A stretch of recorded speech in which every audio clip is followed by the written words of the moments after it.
Bonjour à toutes et à tous, bienvenue sur Auto Lifestyle pour un nouvel essai. Et aujourd'hui, je vous emmène au sud du Portugal, à Faro, pour découvrir la nouvelle Kia Ceed, la troisième génération de la berline compacte du constructeur sud-coréen.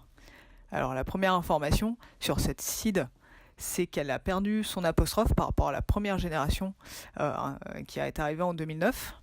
Et qui avait été conservé sur la deuxième génération. Si je vous montre ces anciennes générations, c'est tout simplement parce que Kia a su conserver l'esprit de cette compacte depuis 2009 et en apportant des touches de modernité, en prenant en compte également des nouveautés qui avaient été apportées par définition, comme la GT Line, qui avait 4 petits LED qu'on peut apercevoir ici, qu'on va retrouver dans les blocs optiques principaux. Donc c'est plutôt plaisant. Bien sûr, le design s'est modernisé, hein, soyons clairs, mais ça se fait en douceur et c'est plutôt réussi. Je vous propose de découvrir également la version break. Alors, au niveau de la face avant, peu de changements par rapport à la compacte. C'est surtout à l'arrière, bien entendu, qu'on va voir les nouveautés. Et cette Kia, elle s'inspire également de la Stinger GT, la berline coupée de Kia, et c'est ce qui va lui apporter ce côté un petit peu athlétique sur cette troisième génération qui est très agréable. Ce côté athlétique, on le doit également au niveau des dimensions, puisque Kia a un peu élargi la compacte, un petit peu rabaissé, et puis a fait évoluer l'équilibre.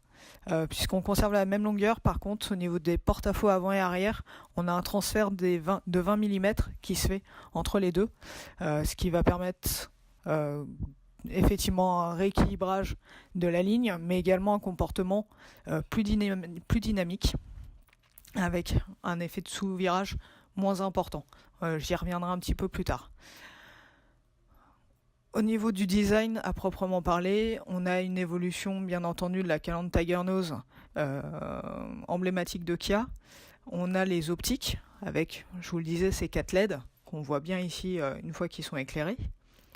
Le profil qui évolue grâce au redimensionnement, donc qui paraît effectivement plus allongé, avec un capot qui paraît effectivement plus long. Et puis à l'arrière, globalement un design qui change bien et qui apporte une certaine élégance, je trouve. On le doit à la signature lumineuse, avec des feux diurnes présents dès le deuxième niveau de finition.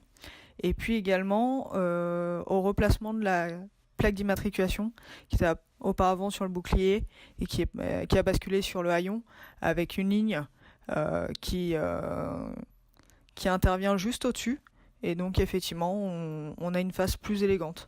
Là on retrouve la version break, et puis je vous propose effectivement de voir l'évolution, alors dans le sens anté-chronologique, mais on retrouve effectivement cette troisième génération et les deux précédentes générations, et on voit effectivement les changements et des changements qui apportent du mieux, hein.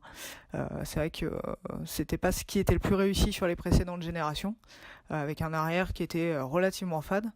Cette troisième génération, au contraire, est très réussie sur cette face arrière. Alors, je vais vous emmener dans quelques instants dans l'habitacle. Sachez que Kia a travaillé sur la qualité perçue avec de nouveaux matériaux. On va notamment retrouver des plastiques moussés sur la planche de bord. On va également retrouver des matériaux comme le chrome, les plastiques noirs laqués. Voilà, tout ça pour effectivement apporter un peu d'élégance.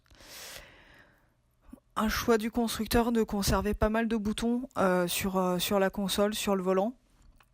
Un choix voulu, volontaire, tout simplement parce que Kia considère qu'il est plus simple de mémoriser l'emplacement d'un bouton plutôt que de chercher dans une interface la fonction désirée, et ainsi souvent finalement ne plus être concentré sur la route.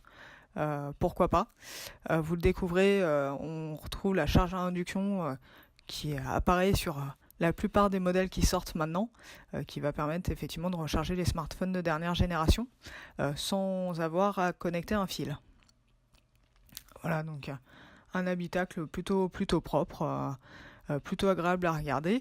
Et puis le redimensionnement a permis à Kia de retravailler un peu l'espace intérieur et notamment d'apporter plus de place pour les passagers arrière, avec un travail intelligent fait également sur les contreportes, puisque il y a plus de place pour les genoux, surtout quand il y a 5 passagers. Donc c'est plutôt malin. Et puis un travail qui a été fait au niveau du pavillon également, pour qu'un adulte de grande taille, type 1,90 m, ne se retrouve pas la tête dans le plafond. Au niveau du coffre, on a également un gain de place puisqu'on gagne 97 litres par rapport à la précédente génération.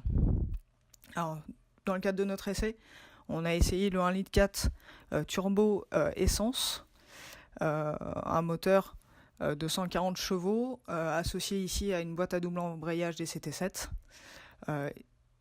Il est très bien, on l'a déjà essayé effectivement sur la cousine i30, mais ce sur quoi on voulait insister sur la partie conduite, c'est le travail réalisé entre le porte-à-faux et puis surtout les suspensions, pour réduire la nuisance principale qu'il y avait sur la précédente génération, c'est le sous-virage.